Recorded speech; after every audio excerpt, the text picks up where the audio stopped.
Oromoo. Oromoo wanni asitti hojjetamu jiru kun buna Itoophiyaati. Kanaafuu namni bitachuu barbaadan, namni akaawwachuu barbaadan asitti argachuu dandeessanii. Keenya Naayiroobii karaa lama Islii fuula dura, isteeta fuula dura.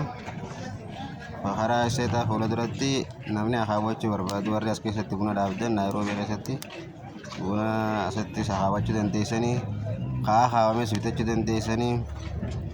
Akkanatti akaawwaa jirra kunoo wanni guddaan kuni bunaan taa'uu jira. Kanaafuu dhiyaadha Oromoo.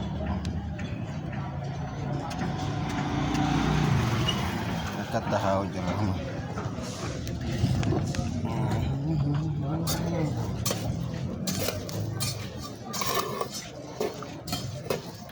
Buna oriijinaala sama buna Itoophiyaa. Biicaa hajamesa. Buna biicaa biyya Arabaa deemu sani. Buna akkatti argachuu dandeessa.